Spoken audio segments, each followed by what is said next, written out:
Syahidah dari mahasiswi program studi komunikasi penyiaran Islam semester 4. Aku akan menyampaikan learning journal pada pertemuan pertama mata kuliah penulisan berita dan artikel yang diampu oleh dosen Dr.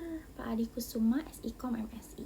Di kelas, beliau menyampaikan bahwa kita akan lebih banyak praktek daripada materi. Dan beliau juga tentunya membacakan rencana pembelajaran semester. Beliau menyampaikan tentang deskripsi mata kuliah penulisan berita artikel ini, bahwa mata kuliah ini wajib diambil oleh setiap mahasiswa program studi komunikasi penyiaran Islam. Nah, mata kuliah ini tuh dipandang sangat penting karena berkaitan langsung dengan pembentukan keahlian sebagai pondasi bagi kemampuan dan pengetahuan mahasiswa sebagai calon cendekiawan dalam bidang penyiaran dan jurnalistik. Mata kuliah ini membahas tentang teknik-teknik penulisan artikel dan berita yang berkaitan dengan jurnalistik dan komunikasi serta konsep-konsep dan prinsip-prinsip sosial, kemasyarakatan, dakwah dan akidah Islam dalam konteks yang seluas-luasnya. Maka dari itu setiap mahasiswa program studi komunikasi penyiaran Islam wajib mengambil mata kuliah ini. Terus beliau menyampaikan tentang capaian pembelajaran lulusan program studi, ada sikap, pengetahuan, keterampilan umum, keterampilan khusus. Beliau juga menyampaikan CPMK atau capaian pembelajaran mata kuliah. Jadi mahasiswa itu mampu memahami perbedaan berita dan artikel, mampu memahami teknik penulisan karya ilmiah dan karya jurnalistik. Mahasiswa mampu membedakan gaya penulisan di media massa, mampu menulis dengan metode creative writing, dan mampu mempublikasikan karya di media massa, blog, atau platform sejenis. Jadi nanti kita di mata kuliah ini belum menyampaikan insya Allah nggak perlu ada UTS atau UAS. Jadi kita sebagai gantinya harus berusaha membuat jurnal yang baik yang dipublikasikan di media massa, blog, atau platform sejenis.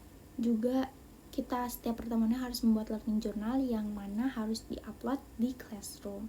Beliau juga menyampaikan materi pembelajaran atau pokok pembahasan mulai dari pengantar artikel dan berita, fungsi artikel dan berita di media massa, teknik peliputan dan penulisan berita, teknik penulisan artikel dan jurnal, jenis peliputan berita hukum dan kriminal politik ekonomi, menentukan rubrik dan subrubrik dalam setiap halaman koran atau majalah, pemilihan judul berita, LED, dan diksi, penyusunan tor peliputan berita, anatomi artikel dan berita di media massa Indonesia, creative writing dalam artikel dan berita, identifikasi artikel dan opini, ada ke-11 praktik menulis artikel, praktik menulis berita, publikasi berita, juga ada publikasi artikel jurnal. Dan media pembelajaran kita itu ada perangkat lunak seperti software penulisan dan editing naskah, ada perangkat keras seperti laptop atau komputer, infocus, dan kamera.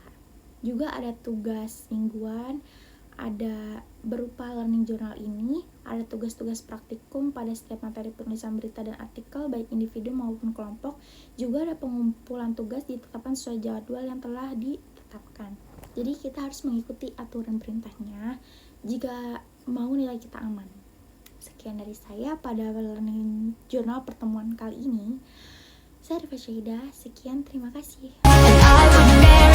Snakes and stones never broke my bones, so people try to me to shine.